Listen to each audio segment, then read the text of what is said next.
सम्मानित साथियों, बहुत सारे लोग हैं, बहुत सारी पार्टियां इलेक्शन समय इन गलियों में आती होंगी, बहुत सारी गाड़ियां इस गलियों में आती होंगी, लेकिन इलेक्शन के बाद 4.5 साल तक आपके दुख दर्द, आपकी अच्छाई, आपकी बुराई कहीं पर और राजनेता दिखाई नहीं देंगे और पार्टियां दिखाई नहीं देंगी। मैं आपको पहले बता देना चाहता हूं, मेरे से पहले सम्मानित अध्यक्ष साहब ने और पूर्व के जिला अध्यक्ष जो बहुजन समाज पार्टी से संबंध रखते हैं, उन्होंने अपनी बातें रखी। लेकिन मैं बताना चाहता हूं आप लोगों को, जो लोग बोलते हैं, जो कहते हैं कि मेरे समाज की मेरी मातृशक्ति, मैं पूछना चाहता हूं 2 अप्रैल 2018 को मेरे समाज के इस देश के 13 बच्चे मर गए। किस खातिर? इस संविधान खातिर, इस बाबा साहब के आंदोलन खातिर, आपके हक अधिकारों की इस रक्षा खातिर। लेकिन 1 साल के भीतर भूल गए मेरे समाज के लोगों ने तो यह भी कौन पहरा और किस स्टेट के थे, किस राज्य के थे, किसके बेटे थे वो। और अकेले चमार नहीं थे, अकेले वाल्मीकि नहीं थे, और धानक नहीं थे, शेड्यूल कास्ट के लोग थे, जो एससी में आती जातियों के लोग थे। मैं आपके बीच में एससी डीएससी करने नहीं आया, मैं आपके बीच में किसी की पार्टी की बात करने नहीं आया। मैं बात करने आया हूं तो बाबा साहब के आंदोलन को बचाने की बात करने आया हूं। मैं बताना चाहता हूं, ये सरकारें आती रहेंगी, जाती रहेंगी। जब 2014 के अंदर बीजेपी सरकार सत्ता में आई, उसके मुखिया ने एक बात कही थी, अगर जब आरएसएस के पूरे 100 साल हो गए तो हम इस देश के संविधान को इस देश को नया संविधान देंगे। 1925 के अंदर आरएसएस बनी और आज कितनी है भाई? 2025, पूरे 100 साल हो गए ना। बीजेपी पूरे देश के अंदर एक यात्रा निकाल रही है और वो यात्रा है हमारा संविधान है, हमारा संविधान है। भारतीय संविधान की बात नहीं कर रही और बाबा साहब के संविधान की बात नहीं कर रही, वो कर रही है 1950 से पहले, जब मेरे समाज की बेटियों के तन के ऊपर कपड़े तक नहीं हुआ करते थे, मां में अच्छी नौकरियां नहीं थी, उस समाज की बात कर रहे हैं। क्या आप चाहोगे गुलामी से आजादी में आना आसान है, लेकिन आजादी से गुलामी में जाना अपने आप को मौत के गले उतारने के बराबर है। समान है मेरे समाज के लोग, कब तक ऐसे मरते रहोगे, कब तक पिटते रहोगे? ये जो 12 मांगे हैं, ये अकेली अजय भंबेवा की नहीं है, ये भीखू काशी रतन की मांगे नहीं है, ये स्टीम की मांगे नहीं है, ये गाड़ी वालों की मांगे नहीं है, ये मांगे है समाज की। ये समाज के हक हकूक की बात है। आपके बच्चों को नशे में दासा जा रहा है। कौन दास रहे हैं भाई? वो पार्टियां दास रही हैं जिन्होंने वोट चाहिए। इलेक्शन टाइम क्या करेंगे? मैं कहूंगा भाई देसी की नहीं, अंग्रेजी चाहिए, वोट चाहिए तो दे दे। दूसरा क्या करना भाई, फलानी कंपनी की चाहिए, मैंने तो फलाना लोगों का फलानी कंपनी की चाहिए। लेकिन वो लोग आपकी इज्जत की बात नहीं करते। चाहे मेरा भाई है, चाहे मेरा बाप है, चाहे मेरा दादा, चाहे मेरा चाचा है, उनको सुधार सकती हो तो आप मेरी मातृशक्ति सुधार सकती उन चीजों को। आप लोगों को समझना होगा। मैं आपको एक घटना की जानकारी देना चाहता हूं। आपके जिले में एक मंत्री है, मैं नाम भी लेना पसंद नहीं करता उस आदमी का। कुरुक्षेत्र के अंदर 2018 में, कुरुक्षेत्र के अंदर 2018 में एक 12 साल की बच्ची जो स्कूल में जा रही थी, स्कूल में जाने लग रही थी, और दबंग जाति के लोगों ने उस बच्ची को गली से उठाया और उसके साथ और दरिंदगी की। किसी को याद है निर्भया कांड? मेरे सम्मानित साथी बैठे हैं। निर्भया कांड किसी ने बेरा हो तो दिल्ली के अंदर था, बस के अंदर 2008 के अंदर निर्भया कांड था, जिसमें एक ब्राह्मण बेटी को कुछ ऐसी मानसिक घटिया मानसिकता के लोग मैं उनको कहूंगा जिन्होंने उसके साथ ऐसी दरिंदगी की। लेकिन 2018 के अंदर कुरुक्षेत्र की बेटी 12 साल की बच्ची जिसको इसलिए मार दिया गया कि उसका गला में रविदास का लॉकेट था। रोहतक पीजीआई आपके नजदीक है। 2018 के अंदर 1 जनवरी 2018 के अंदर जब डॉक्टरों की रिपोर्ट आई, 12 डॉक्टरों की रिपोर्ट आई, पैनल की रिपोर्ट आई, तो उन्होंने घोषणा की कि दिल्ली के निर्भया कांड से भी बड़ा कांड है ये, लेकिन वो आपके समाज का था इसलिए उसको हवा नहीं दी गई। उस परिवार को आज तक न्याय नहीं मिला, उसकी बेटी को इस तरीके से मार दिया गया। और हमारे मंत्री जो हमारे समाज के 17 एमएलए, हमारे 2 सांसद इस तरीके से चुप बैठे हैं जैसे उनको कोई फर्क नहीं है, क्योंकि वो उनकी बेटी को नहीं, वो समाज की बेटी थी, वो आपकी बेटी थी, वो धन्ना सेठों की बेटी को नहीं थी, इसलिए उसको न्याय नहीं मिला, उसके परिवार को न्याय नहीं मिला। अगर ये एमएलए मारे होते, ये विधायक मारे होते, ये सांसद मारे होते जो आपकी वोट लेना हुए हैं, तो क्या वो बोलते नहीं? है मेरे समाज के लोगों, उठो, जागो, समझो। मैं आपको बताना चाहता हूं 1932 में इस देश के अंदर जब बाबा गांधी ने पूना समझौते की बात की तो बाबा साहब डॉक्टर अम्बेडकर ने साइन करना पड़ा।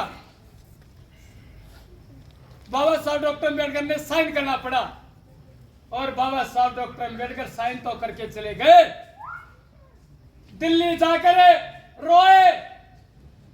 और जब बाबा साहब के पीए ने बात की कि बाबा साहब आप क्यों रो रहे हो, बाबा साहब डॉक्टर अम्बेडकर ने कहा कि नानक चंद्र रत्तू मैं आज इसलिए रो रहा हूं, जब मेरे 4 बच्चे मरे मुझे कोई फर्क नहीं पड़ा, लेकिन मैं आज इसलिए रो रहा हूं अगर आज के बाद मेरे समाज में जितने आईएएस बनेंगे, जितने आईपीएस बनेंगे, जितने मंत्री बनेंगे, जितने डॉक्टर बनेंगे, वो अपने पेट के लिए इस समाज के पेट को काटने का काम करेंगे। आज वही हो रहा है। 17 एमएलए है हरियाणा के अंदर शेड्यूल कास्ट के, चाहे इसमें दानक चमार वाल्मीकि कोई भी हुआ, 17 है। 2 सांसद भी है हमारे, एक सिरसा से, एक अंबाला से, एक सिरसा से, लेकिन वो आपकी बात को नहीं ठावे, वो अपनी पार्टी की बात करेंगे। जैसे पार्टी के लोग उनका गले में वो फंदा डाल रखा ना, वो कुत्ते हैं, वो पाड़ भी नहीं सकते और ना वो भोग सकते। जैसे उनके अकाउंट को चलाएंगे वो ऐसे ही चलेंगे। मान्यवर साहब का श्रीराम ने आपको लड़ने का अधिकार दिया। मैं बताना चाहता हूँ मेरे समाज की महिलाओं को, मैं बताना, ए माँ 10 मिनट रुक जाओ, आपका ही बेटा हूँ, आपका ही भाई होगा। इस तरीके से भोग रहे, मैं पागल थोड़ी हूँ। 15 जनवरी सिरसा से चले थे, दिन रात आंदोलन में आपके हक अधिकारों की लड़ाई लड़ रहे हैं। हमारा भी घर है, सब कुछ है। 8 फरवरी 2018 से घर छोड़ रखा है। मेरे भी माँ है, मेरे भी बहन है, मेरे भी भाई है, घर परिवार सब कुछ है। 8 फरवरी 2018 के बाद मैं कदे घर नहीं पड़ा। सुनो, मान्यवर साहब का श्रीराम ने बाबा साहब के आंदोलन को बचाया और बाबा साहब के आंदोलन को सिरे भी पहुंचाया। किसी भी पार्टी ने, किसी भी राजनेता में इतनी हिम्मत नहीं थी जब बाबा साहब के भारत रत्न दिलाने की आवाज उठा सके। 1989 की मैं बात बनाना चाहता हूं, जब इस देश के अंदर वीपी सिंह की सरकार थी, वीपी सिंह की सरकार थी, और जब सरकार गिर रही थी तो 3 सांसदों वाले साहब का श्रीराम ने वीपी सिंह की सरकार से कहा कि मैं आपको समर्थन तो दे दूं 3 सांसदों का, लेकिन 3 मेरी मांगे हैं। बोला ठीक है भाई, 3 मांगे हैं, एक आधा मंत्रालय मांग लेगा, कुछ पैसे मांग लेगा। लेकिन साहब का श्रीराम ने क्या कहा, जब दिल्ली के अंदर समर्थन देने के लिए साहब का श्रीराम वीपी सिंह के पास गए तो मान्यवर साहब का श्रीराम ने पहले सांसद के दम पर कहा कि बाबा साहब को भारत रत्न दिया जाना चाहिए। और वीपी सिंह ने भारत रत्न दिया। दूसरी मांग थी, इस देश के अंदर आडवाणी द्वारा देश के अंदर भाईचारे को खराब करके धर्म के नाम पर लड़ाया जा रहा था, पूरे देश में लड़ाई की जा रही थी, लड़ाई जा रही थी, उस रथ यात्रा को रोका जाना चाहिए और रुकी। और जो मेरे समाज के ओबीसी समाज के अगर मेरी आवाज सुन रहे हैं तो मैं बताना चाहता हूं, अगर आपको 27% रिजर्वेशन आपको मिला है तो मानवर साहब का श्रीराम की देन है मेरे समाज के लोगों। अगर वो नहीं होते तो आपको जो 27% रिजर्वेशन है ना, यो नहीं मिलता, मंडल कमीशन लागू नहीं होता।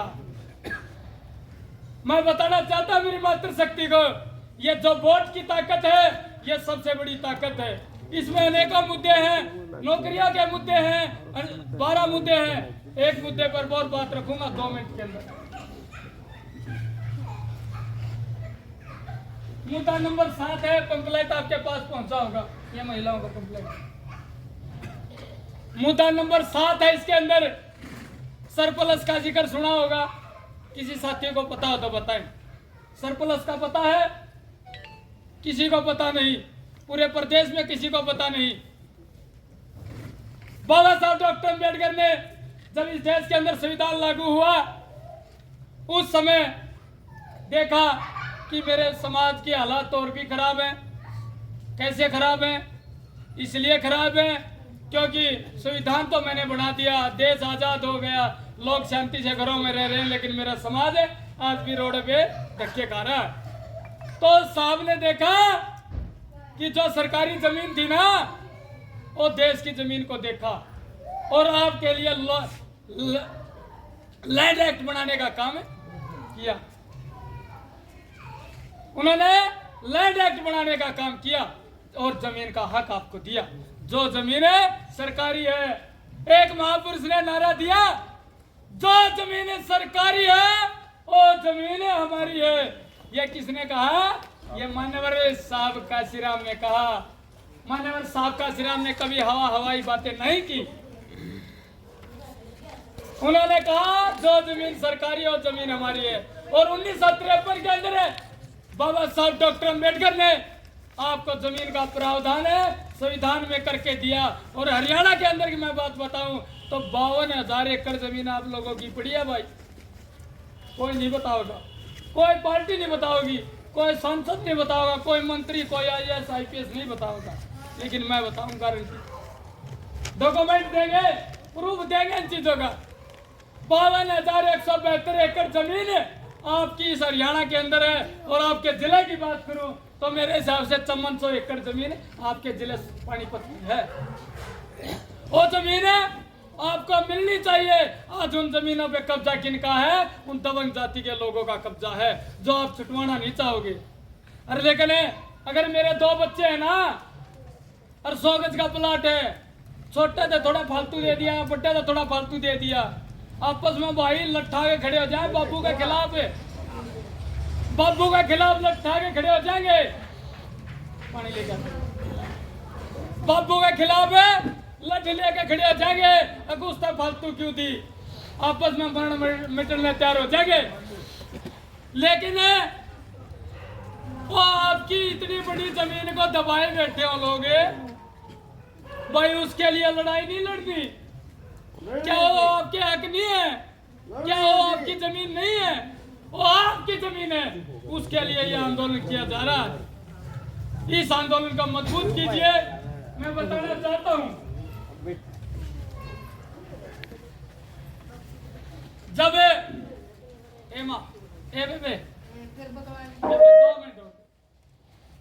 दो मिनट जब उत्तर प्रदेश के अंदर 3 जून 1995 को इस समाज की एक बेटी को, आपके समाज की बेटी को, इस देश के सबसे बड़े सूबे उत्तर प्रदेश में मुख्यमंत्री बनाया ना मानव साहब का श्रीराम ने। उस पंजाब के एक अधिकारी ने, जिसके पास कुछ नहीं था, लेकिन उसने आपकी बेटी को इस देश के सबसे बड़े सूबे उत्तर प्रदेश का CM बनाया 3 जून 1995 को। और 3 महीने की सरकार बनी। मैं बताना चाहता हूँ 3 महीने की 90 दिन की सरकार बनी थी पहली सरकार। अध्यक्ष साहब बताया 3 महीने की सरकार बनी 90 दिन की, और 90 दिन में वो काम उसने करके दिखाया जो ये पार्टी 70 साल तक आपके लिए नहीं कर पाई। वो क्या कराया उन्होंने? कल पहली कलम से आदरणीय बहन कुमारी मायावती, मैं फिर कह रहा हूं, मैं किसी पार्टी के लिए नहीं आया, मैं किसी के लिए वोट मांगने के लिए नहीं आया, लेकिन बताना चाहता हूं। क्यों बताना चाहता हूं? क्योंकि उस सरकार में हमें अधिकार मिले। जब पहली कलम से उत्तर प्रदेश में जो सरकारी जमीन थी वो गरीब समाज को बांटने का काम किया और उस पर अधिकार भी दिलाया। आज भी मेरे यहाँ साथी बैठे, मनीष भाई कहाँ गए? आगरा से हैं साथी। 3 महीने की सरकार ने सरकारी जो जमीन थी, जो सरप्लस की जमीन थी, उत्तर प्रदेश के लोगों को देने का काम किया। आपका उत्तर यहाँ पानीपत के अंदर बहुत सारे यूपी के लोग होंगे, आपके आस पड़ोस में भी रहता होगा कोई किराए पे, पूछ के देख लेना। सरकारी जमीन बांटने का काम करे मायावती ने। फिर क्या था? बैकलॉग की जो भर्तियां थी, जिसकी लड़ाई आज हरियाणा की मैं बात करूं, 2013 के अंदर 1950 से 2013 के बीच में हरियाणा के अंदर 1,44,000 भर्तियां आपके बच्चों की खाली पड़ी है। और सरकार ने को है जो कांग्रेस ने कराया वो बीजेपी उनको पूरा नहीं कर सकती। फिर या बीजेपी चली जाएगी, फिर और दूसरे आओगे वो नाइट जाएंगे, हमारा पे को नहीं होगा पूरी। मैं बताना चाहता हूं सबसे पहले काम है, दूसरा काम उत्तर प्रदेश में हुआ तो बैकलॉग पूरा करने का काम किया गया। ये कैसे हुआ? तब हुआ जब आपका राज हुआ। मैं आपको छोटी सी बात कह के अपनी बात को विराम दूंगा। आपका धन्यवाद करता हूं, आप मातृ शक्ति यहां पर पहुंची। आपको बताना चाहता हूं जब आपने रविदास जयंती आ रही है ना भाई, आ रही है ना माता जी? सबने मेरा 12 फरवरी की रविदास जयंती है। उत्तर प्रदेश में जब थारी सरकार आई ना, दुनिया इस देश का सबसे बड़ा कॉलेज गुरु रविदास के नाम से किसने खोला भाई? किसी ने नहीं खोला, वो बहुजन समाज पार्टी और आदरणीय बहन कुमारी मायावती ने खोला भाई। गौतम बुद्ध की फोटो लगी, देखी, बड़ा सुकून मिला। नोएडा के अंदर है, परी चौक के ऊपर है, कभी जाके ये पूछना गौतम बुद्ध यूनिवर्सिटी कित है? एशिया की सबसे बड़ी यूनिवर्सिटी आपकी सरकार है, आपकी बेटी ने बढ़ाने का काम किया। गौतम बुद्ध यूनिवर्सिटी नोएडा एशिया की सबसे बड़ी यूनिवर्सिटी है सम्मानित साथियों। कब कराया काम है? जब सत्ता आई, जब राज आया। ऐ मेरे समाज के लोगों, आपके लिए दलित प्रेरणा स्थल बनाया। जो छोटे छोटे बहुमा खातर आप धक्के खाने लग रहे हो ना, उन मंत्रियों के बढ़ने और जान देने को है बजट को नहीं मारे दो रे पीछे को नहीं, अगली साल देखेंगे या अगली बार मारते वोट दियो फिर बनावांगे। और थारा क्या कर रहे हैं? बेवकूफ काट रहे हैं। नोएडा सेक्टर 16 दलित प्रेरणा स्थल है, जिसमें आप सारे महापुरुषों को एक जगह पिरोने का काम किया उत्तर प्रदेश की सरकार ने आपके बीच में। डॉक्टर अंबेडकर पार्क है, इस देश का नहीं दुनिया का सबसे बड़ा पार्क है। अगर किसी ने बनाया तो आपकी बेटी ने उत्तर प्रदेश में शासन आने के बाद बनाया। मेरे समाज के लोग जो लोग लखनऊ गए हैं तो डॉक्टर अंबेडकर पार्क के बारे में पूछ के देख लेना, सावित्रीबाई फुले पार्क के बारे में पूछ के देख लेना, काशीराम पार्क के बारे में पूछ के देख लेना, रविदास पार्क के बारे में पूछ के देख लेना। उत्तर प्रदेश में इस देश के सभी महापुरुषों को स्थापित करने का काम किया बहुजन समाज पार्टी ने।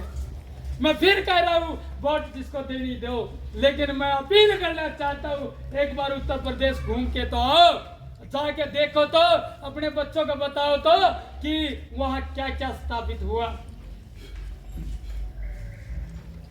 और जो यहाँ के अधिकार आपको पंपलेट में मिले हैं, इन पे जो बातें मैंने आपको बताई हैं, ये आपके हक है, आपके हकूक है। यूनिवर्सिटी में बच्चों को स्कॉलरशिप के लिए जो परेशानियां झेल रही पड़ रही हैं, मेरी बहन बेटियां जब कॉलेजों में जाती है, मैं भी कॉलेज में 2016 में मेरी ग्रेजुएशन हुई थी।